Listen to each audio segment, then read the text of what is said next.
Running Away to Sea, from the Life and Adventures of Robinson Crusoe, by Daniel Defoe. In an ill hour, God knows, on the 1st of September 1651, I went on board a ship bound for London. Never any young adventurer's misfortunes, I believe, began sooner or continued longer than mine. The ship was no sooner out of the Humber than the wind began to blow and the sea to rise in a most frightful manner, and as I had never been at sea before, I was most inexpressibly sick in body and terrified in mind. I began now seriously to reflect upon what I had done, and how justly I was overtaken by the judgment of heaven for my wicked leaving my father's house and abandoning my duty. All the good counsels of my parents, my father's tears and my mother's entreaties came now fresh into my mind, and my conscience, which was not yet come to the pitch of hardness to which it has since, reproached me with the contempt of advice and the breach of my duty to God and my father. All this while the storm increased, and the sea went very high, though nothing like what I have seen many times since, no, nor what I saw a few days after, but it was enough to affect me then, who was but a young sailor, and had never known anything of the matter. I expected every wave would have swallowed us up, and that every time the ship fell down, as I thought it did, in the trough or hollow of the sea, we should never rise more. In this agony of mind, I made many vows and resolutions that if it would please God to spare my life in this one voyage, if ever I got once my foot upon dry land again, I would go directly home to my father, and never set it into a ship again while I lived, that I would take his advice, and never run myself into such miseries as these any more. Now I saw plainly the goodness of his observations about the middle station of life, how easy, how comfortably he had lived all his days, and never had been exposed to tempests at sea or troubles on shore, and I resolved that I would, like a true repenting prodigal, go home to my father. These wise and sober thoughts continued all the while the storm lasted, and indeed some time after, but the next day the wind was abated, and the sea calmer, and I began to be a little inured to it. However, I was very grave for all that day, being also a little seasick still, but towards night the weather cleared up, the wind was quite over, and a charming fine evening followed. The sun went down perfectly clear, and rose so the next morning, and having little or no wind, and a smooth sea, the sun shining upon it, the sight was, as I thought, the most delightful that ever I saw. I had slept well in the night, and was now no more seasick, but very cheerful, looking with wonder upon the sea that was so rough and terrible the day before, and could be so calm and so pleasant in so little a time after. And now, lest my good resolutions should continue, my companion, who had enticed me away, comes to me. "Well, Bob," says he, clapping me upon the shoulder, "how do you do after it? I warrant you were frighted, weren't you, last night, when it blew but a capful of wind?" "A capful, do you call it?" said I. "'Twas a terrible storm." "A storm, you fool you," replies he. "Do you call that a storm? Why, it was nothing at all. Give us but a good ship and sea room, and we think nothing of such a squall of wind as that. But you're but a fresh-water sailor, Bob. Come, let us make a bowl of punch, and we'll forget all that. Do you see what charming weather 'tis now?" To make short this sad part of my story, we went the way of all sailors. The punch was made, and I was made half drunk with it. And in that one night's wickedness, I drowned all my repentance, all my reflections upon my past conduct, all my resolutions for the future. In a word, as the sea was returned to its smoothness of surface and settled calmness by the abatement of that storm, so the hurry of my thoughts being over, my fears and apprehensions of being swallowed up by the sea being forgotten, and the current of my former desires returned, I entirely forgot the vows and promises that I made in my distress. I found, indeed, some intervals of reflection, and the serious thoughts did, as it were, endeavour to return again sometimes. But I shook them off, and roused myself from them, as it were, from a distemper, and applying myself to drinking and company, soon mastered the return of those fits, for so I called them, and I had in 5 or 6 days got as complete a victory over conscience as any young fellow that resolved not to be troubled with it could desire.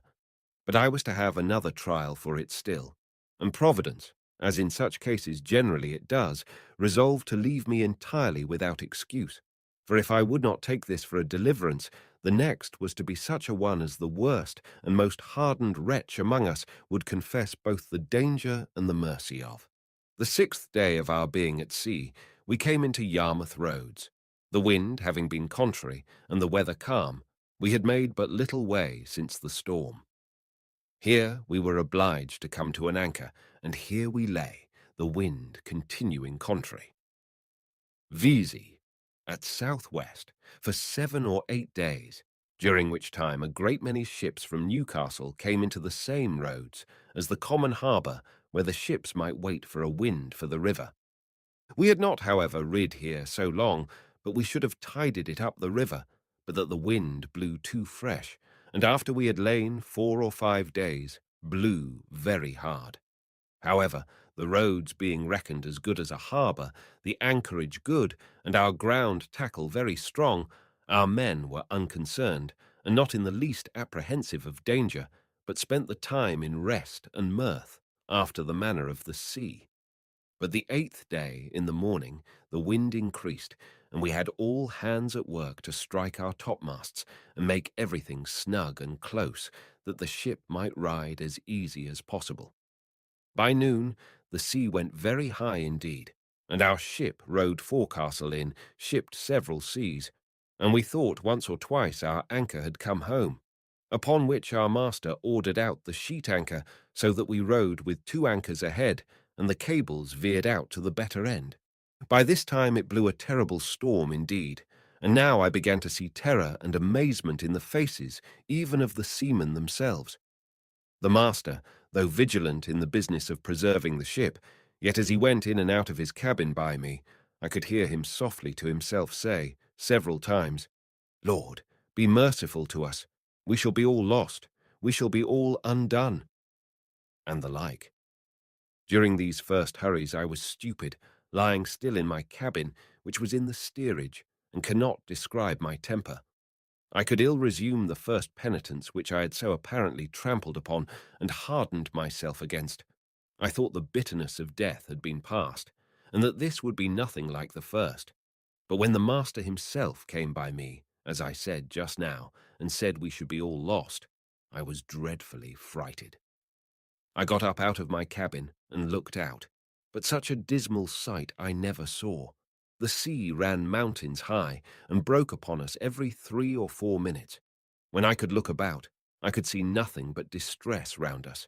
2 ships that rode near us, we found, had cut their masts by the board, being deep laden, and our men cried out that a ship which rode about a mile ahead of us was foundered. 2 more ships, being driven from their anchors, were run out of the roads to sea at all adventures, and that not with a mast standing. The light ships fared the best, as not so much labouring in the sea, but 2 or 3 of them drove, and came close by us, running away with only their spritsail out before the wind. Towards evening, the mate and boatswain begged the master of our ship to let them cut away the foremast, which he was very unwilling to do. But the boatswain protesting to him that if he did not, the ship would founder, he consented. And when they had cut away the foremast, the mainmast stood so loose and shook the ship so much, they were obliged to cut that away also and make a clear deck. Anyone must judge what a condition I must be in at all this, who was but a young sailor, and who had been in such a fright before at but a little. But if I can express at this distance the thoughts I had about me at that time, I was in tenfold more horror of mind upon account of my former convictions, and the having returned from them to the resolutions I had wickedly taken at first, than I was at death itself.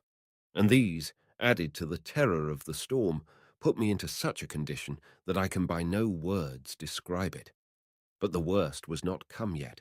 The storm continued with such fury that the seamen themselves acknowledged they had never seen a worse. We had a good ship, but she was deep laden and wallowed in the sea, so that the seamen every now and then cried out she would founder.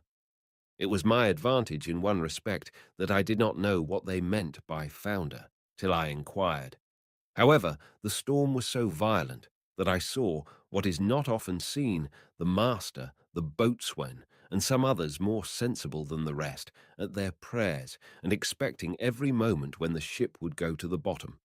In the middle of the night, and under all the rest of our distresses, one of the men that had been down to see cried out we had sprung a leak.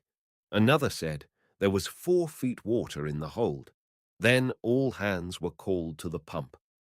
At that word, my heart, as I thought, died within me, and I fell backwards upon the side of my bed where I sat, in the cabin. However, the men roused me, and told me that I, that was able to do nothing before, was as well able to pump as another, at which I stirred up, and went to the pump, and worked very heartily. While this was doing, the master, seeing some light colliers who, not able to ride out the storm, were obliged to slip and run away to the sea, and would come near us, ordered to fire a gun as a signal of distress. I, who knew nothing what they meant, thought the ship had broken, or some dreadful thing happened. In a word, I was so surprised that I fell down in a swoon.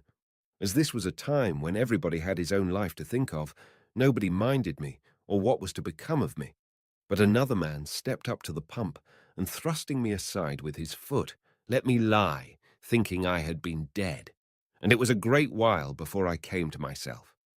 We worked on, but the water increasing in the hold, it was apparent that the ship would founder. And though the storm began to abate a little, yet it was not possible she could swim till we might run into any port. So the master continued firing guns for help, and a light ship, who had rid it out just ahead of us, ventured a boat out to help us. It was with the utmost hazard the boat came near us, but it was impossible for us to get on board or for the boat to lie near the ship's side, till at last the men rowing very heartily and venturing their lives to save ours, our men cast them a rope over the stern with a buoy to it, and then veered it out a great length, which they, after much labour and hazard, took hold of, and we hauled them close under our stern, and got all into their boat. It was to no purpose for them or us, after we were in the boat, to think of reaching their own ship, so all agreed to let her drive, and only to pull her in towards shore as much as we could. And our master promised them that if the boat was staved upon shore, he would make it good to their master. So partly rowing and partly driving, our boat went away to the northward, sloping towards the shore almost as far as Winterton Ness. We were not much more than a quarter of an hour out of our ship till we saw her sink, and then I understood for the first time what was meant by a ship foundering in the sea. I must acknowledge I had hardly eyes to look up when the seamen told me she was sinking, for from the moment that they rather put me into the boat than that I might be said to go in, my heart was, as it were, dead within me, partly with fright, partly with horror of mind, and the thoughts of what was yet before me. While we were in this condition, the men yet labouring at the oar to bring the boat near the shore, we could see, when our boat mounting the waves, we were able to see the shore, a great many people running along the strand to assist us when we should come near. But we made but slow way towards the shore, nor were we able to reach the shore, till, being past the lighthouse at Winterton, the shore falls off to the westward towards Cromer, and so the land broke off a little the violence of the wind. Here we got in, and though not without much difficulty, got all safe on shore, and walked afterwards on foot to Yarmouth, where, as unfortunate men, we were used with great humanity, as well by the magistrates of the town, who assigned us good quarters, as by particular merchants and owners of ships, and had money given us sufficient to carry us either to London or back to Hull, as we thought fit.